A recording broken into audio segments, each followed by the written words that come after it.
오늘은 에스겔서 25장에서 27장까지의 말씀을 함께 살펴보시겠습니다. 먼저 25장입니다. 에스겔 25장에서부터 이제 32장까지는 이방 민족의 심판에 대한 이야기입니다. 25장은 이제 암몬부터 해서 모압과 에돔, 블레셋에 대한 심판을 이야기하고 있습니다. 우리가 전에도 이제 이야기했지만 암몬은 이 아브라함 조카 이 롯의 후손이었고, 사실은 이스라엘과 뭐 이렇게 잘 또 긴밀히 보면은 형제 나라라고 할 수 있습니다. 그런데 그들은 이스라엘과 이제 사사건건 역사 속에서 이제 부딪히게 되죠. 바벨론과 함께 이제 유다를 침공하는 일에 함께하고 여러 모양으로 이스라엘, 형제 나라 이스라엘을 괴롭힙니다. 그들은 유다가 망하고 백성들이 포로로 이제 바벨론으로 끌려가는 모습을 보면서 이제 굉장히 기뻐하죠. 그것이 암몬이 저지른 죄의 핵심입니다. 여러분, 우리 삶에서 때로는 그 이웃의 불행을 기뻐하고 또 특별히 믿는 자들의 그 삶을 질시하고, 그리고 욥의 친구들처럼 죄의 어떤 그 이유들을 다 드러내는 일들이 그와 비슷한 죄라고 할 수 있습니다. 암몬이 그랬다는 것이죠. 8절부터 이제 11절까지는 모압에 대한 심판입니다. 이제 모압도 비슷하죠. 유다를 조롱하고 멸시했습니다. 그럼 부모가 자기 자녀를 혼낼 때 기쁜 부모가 없죠. 어쩔 수 없이 혼내야 하니까, 혼낼 수밖에 없으니까 혼내는 겁니다. 그런데 옆에서 다른 집 아이가 내가 혼낸 내 아이를 조롱하면 부모 입장에서는 열이 받죠. 비슷합니다. 하나님이 이스라엘을 혼내셨지만 그렇다고 다른 자식이 내 자식에게 조롱한다는 것은 그것을 원하는 것은 아닙니다. 그런데 모압이 이스라엘 향해서 그랬다는 것이죠. 그리고 12절부터 14절까지는 에돔에 대한 심판입니다. 에돔 역시 비슷합니다. 유다가 약해지기를 기다렸다가 유다를 괴롭히는 일에 항상 앞장서죠. 그것이 에돔 심판의 이유였습니다. 마지막으로 15절에서 17절까지는 이제 블레셋에 대한 예언입니다. 그들도 여러분 비슷합니다.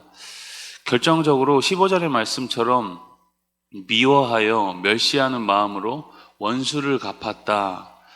여러분, 역사적으로 볼 때 이스라엘과 블레셋은 오랜 원한 관계에 있습니다. 복수심에 불타서 이제 도에 지나치게 이스라엘에 보복했다는 것이 블레셋 심판의 이유였습니다. 이렇게 여러분, 네 나라의 심판이 25장에 이제 기록되어져 있습니다. 26장입니다. 26장은 두로에 대한 심판 메시지죠. 그런데 특이한 점이 있습니다. 25장에서는 짧게 암몬, 모압, 그리고 에돔과 블렛에 대한 심판이 이렇게 짧게 요약되어 있는데, 두로에 대한 심판은 이제 26장에서부터 28장까지 비교적 길게 3장에 걸쳐서 이야기합니다. 그리고 애굽에 대해서는 29장부터 32장까지 이제 4장에 걸쳐서 설명하고 있죠. 그럼 여기에는 다 이유가 있습니다. 이제 두로와 애굽이 다른 주변국들에 비해서 이제 이스라엘 그 역사에 있어서 많은 영향력이 있었기 때문입니다. 두로는 우리가 그 지도 수요 성경 공부 때 배웠지만 지도에 보시면 이스라엘 이제 서북 쪽에 위치한 이제 항구 도시죠. 두로는 시돈과 함께 페니키아라고 불립니다. 작지만 뭐 군사력, 경제력에 있어서 굉장히 막강한 도시였죠. 이 두로는 원래는 이스라엘과 아주 우호적인 관계를 유지했습니다. 그런데 그들이 왜 멸망을 했을까요? 우리 26장 2절을 같이 함께 보시겠습니다. 인자야, 두로가 예루살렘에 관하여 이르기를 이하 만민의 문이 깨져서 내게로 돌아왔도다. 그가 황폐하였으니 내가 충만함을 얻으리라 하였도다. 뭐라고 그러죠? 그가 황폐하였으니 내가 충만함을 얻으리라. 남의 고통은 나의 기쁨. 그런 지금 심리인 거죠. 그런 말이 우리 가운데 분명히 이제 통용이 되죠. 남의 기쁨, 나의 기쁨이듯이 지금 그가 황폐하였으니 내가 충만함을 얻으리라. 두로 역시 여러분 예루살렘의 그 멸망을 기뻐했습니다. 예루살렘의 망함이 자신들의 충만함이다, 그렇게 표현을 하죠. 멸망을 기다렸다는 듯이 그냥 기뻐하고 있습니다. 이런 두로에 대한 심판 이야기가 이제 21절까지 쭉 이어집니다. 두로는 나중에 뭐 여러 나라의 침공을 받죠. 페르시아나 뭐 아수르나 침공을 받다가 결정적으로 헬라의 이제 알렉산더 대왕에 의해서 완전히 망하게 됩니다. 우리가 이렇게 남의 불행을 기뻐하는 것이 얼마나 이제 죄악된 일인지를 우리가 항상 기억을 해야 합니다. 특별히 여러분 믿음의 사람을 두고 우리가 조롱하는 것은 더더욱 여러분 무서운 일이라는 것을 우리가 항상 기억을 해야 하는 것이죠. 다 나에게 그 조롱이 돌아오게 됩니다. 여러분 어려운 이들과 함께 아파해 주시고 또 기쁨 가운데 있는 이들과 함께 기뻐하는 넉넉한 마음을 다 소유하기를 주의 이름으로 축복합니다. 여러분 27장은 이제 두로에 대한 애가가 등장합니다. 장례식 때나 부르는 슬픈 노래를 우리가 애가다 그렇게 이야기를 하죠. 첫 번째 애가는 1절부터 11절까지 이어집니다.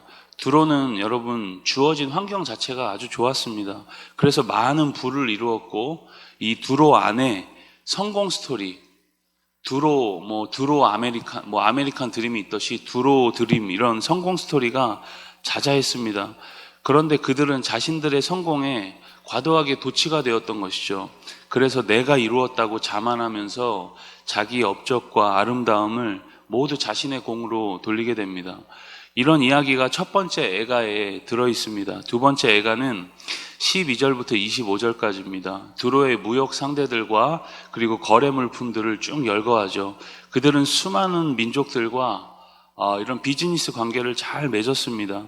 이스라엘과도 굉장히 친밀한 경제 협력체를 이루었죠. 성전을 지을 때 그 제목들을 제공하는 일들을 두로가 했습니다. 그만큼 이스라엘과도 친밀한 경제 협력체를 이루었습니다. 그런데 이익 앞에서는 여러분 평생에 적도 없고 또 평생에 친구도 없다. 그렇게 우리가 말하는 것처럼 그들의 국가 정체성이 그랬습니다. 그 삶의 끝이 어떤지 노래하고 있는 것이 바로 두 번째 애가입니다. 세 번째 애가는 26절부터 이제 마지막 36절까지입니다. 하나님이 이사야를 통해서 두로에게 여러 경고를 하죠. 그런데 그들이 듣지 않습니다. 하나님은 에스겔을 통해서 재차 회개를 요구하십니다. 그런데도 계속 듣지 않는 그들에게 이제 동풍이 몰아닥치죠. 여러분 그들이 가장 자랑스러워하던 바다 한가운데로 이제 동풍이 몰아닥칩니다. 여러분 영원한 것도 없고 대단한 인생도 없습니다. 하나님의 우리가 동풍 앞에서 무력한 인간이라는 것을 우리는 항상 기억을 해야 합니다. 그래서 잘 될 때도 하나님의 목적이 있는 도우심이라고 우리가 인정을 해야 하고 안 될 때도 하나님은 우리 가운데 여전히 일하고 계신다라는 것이죠. 오늘 우리가 이런 이방 나라의 흥망성쇠 속에서도 하나님의 우리가 뜻을 발견하고 오직 하나님께만 의지하는 삶이 되어야 하겠다라고 오늘도 다 다짐하고 결단하는 오늘이 다 될 수 있길 주의 이름으로 축복합니다. 우리 에스겔 25장에서 27장까지의 말씀을 경청합니다. 주의 말씀은